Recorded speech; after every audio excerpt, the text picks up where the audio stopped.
சிவன் மகண்டா உன் போல் மகன் எவன்டா கர்ஜிப்பது ரட்சிப்பது ஆறு முகண்டா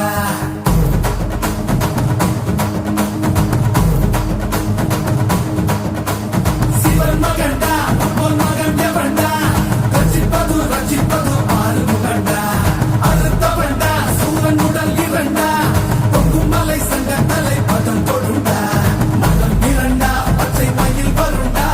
சுடும் வினை கொத்தி துணை அது தருண்டா இணைப்பதுண்டா என்னை அணைப்பதுண்டா சிதன் படி மித்தம் மொழி கிடப்பவண்டா முருகா உனை நான் தொழுபவண்டா ஆறு ஆறு ஆறு வடை எங்க ஹீரோ நீதாயா சூரனையே கூறு போட வந்த ஹீரோ நீதாயா ஆறு ஆறு ஆறு வடை எங்க ஹீரோ நீதாயா சூரனையே கூறு போட வந்த ஹீரோ நீதாயா சிவன் மகன்